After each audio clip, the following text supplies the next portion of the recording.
much do you really know about your family history? Maybe you can recite some family names or maybe trace your ancestors to their native land, but how much do you really know? Those simple questions led Fox 2's Charlie LeDuff on a journey, and he's joining us now at the end of that winding trail.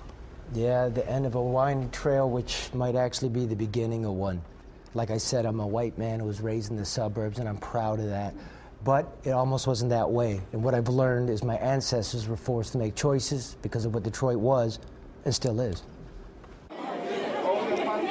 As a white kid growing up in the suburbs, there was a lot I wasn't taught about the city. The short version of what I was taught goes something like this. In 1967, the blacks went crazy and burned down the greatest city in America, and we whites were forced to leave. The adults never said why. Black day in July. I left Michigan as a young man and returned a middle-aged reporter, and that story didn't make sense anymore.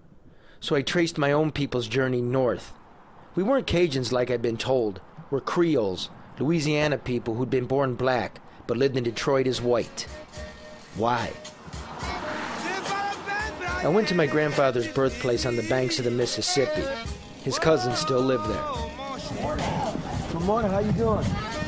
Just fine. Really great to meet you. It's a pleasure. Fantastic to meet you. A lot of so-called mulattoes, or whatever they called us, they moved away.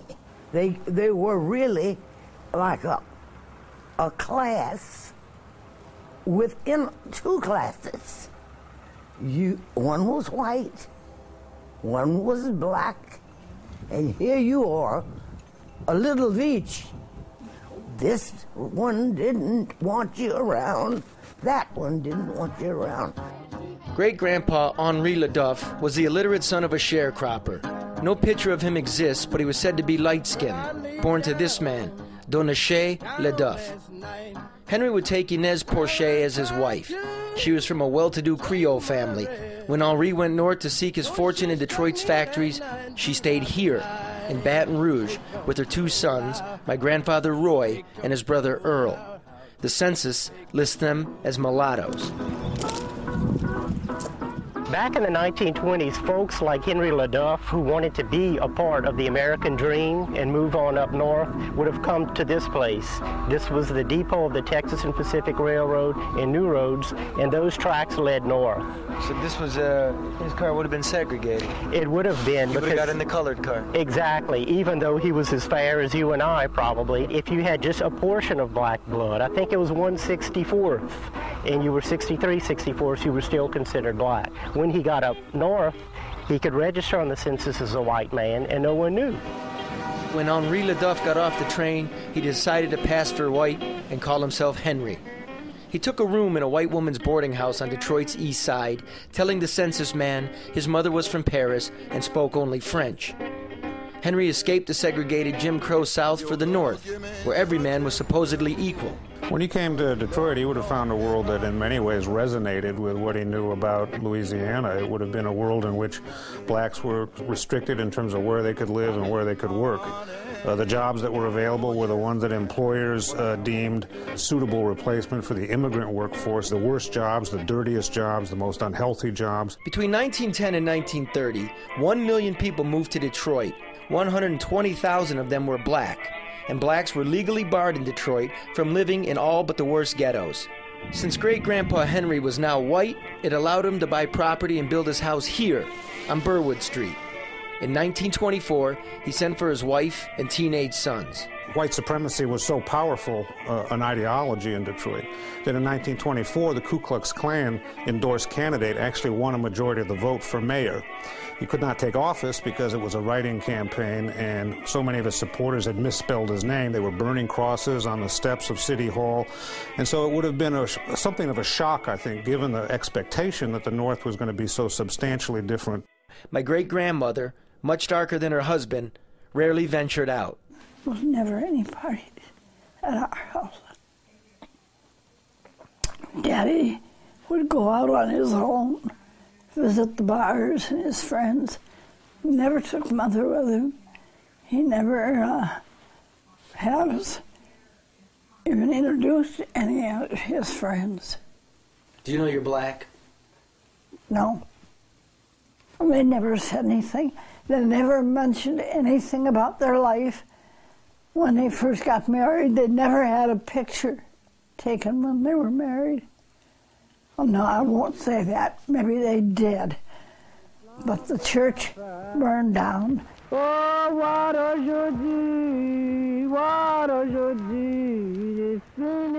But that church still stands on the banks of the Mississippi. It turns out nothing burned down except the past. I think they wanted to stay white and have a better living. Someone told me somewhere, sometime, that their children were doctors. In 1930, my great-grandparents and their 3 children were designated on the census as W. After 2 centuries, we LaDuffs were miraculously scrubbed white. With the end of World War II, the city was now 1.8 million people, 300,000 of them black. Restrictive mortgages still forbade selling or renting to blacks. The federal government even paid for this, a racial Berlin Wall along the same street my great-grandfather built his home, to keep the blacks out. Around that time, my cousin Jerry's family came up from Louisiana. They came as blacks. It's like living up south instead of down south. It's the same thing.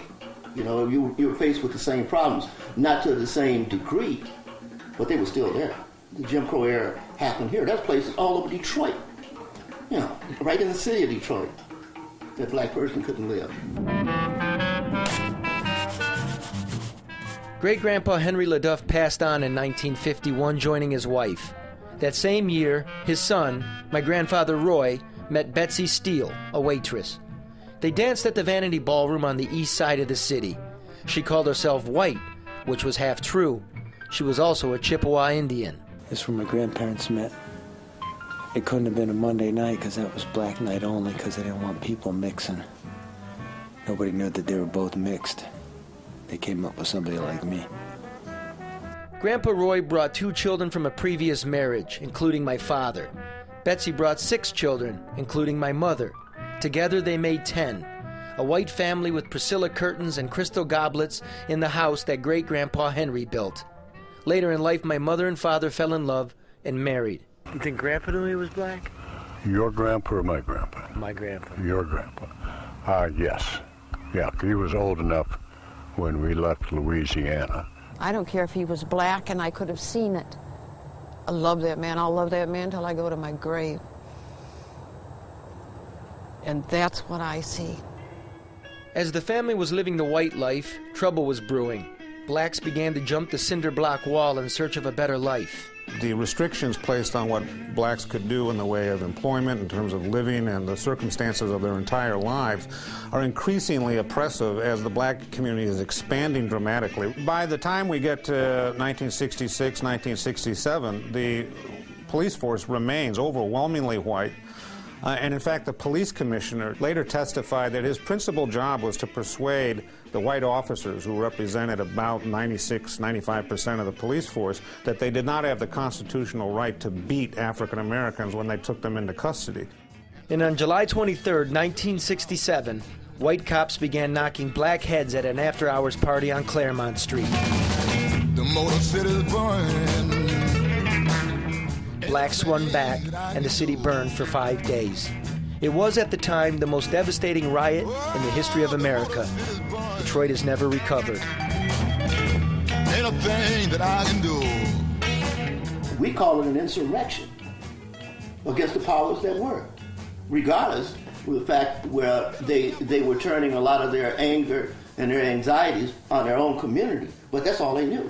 Most of the people back then still had the old segregationist way of thinking. You know, just nothing had changed up to that point. And the riots forced the issue.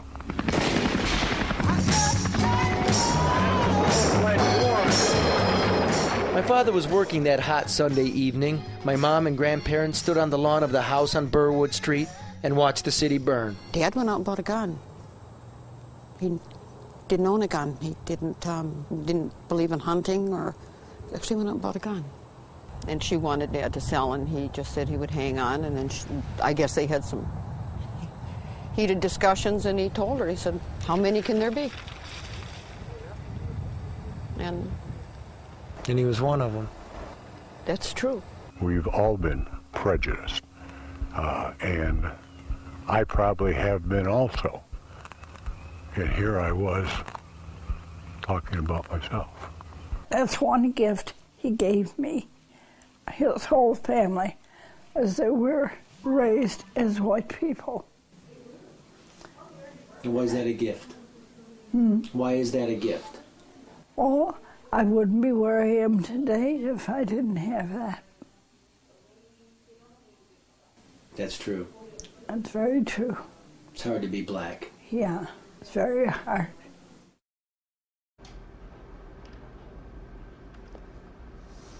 I'm proud to be white, like I said, but I'm also proud to know I share a history with other peoples. And I understand what my great-grandfather did, but it didn't solve anything. I mean, look around. We can't keep living like this, because it's all messed up. So Detroit, please, take this as a gift from my family. So powerful, Charlie.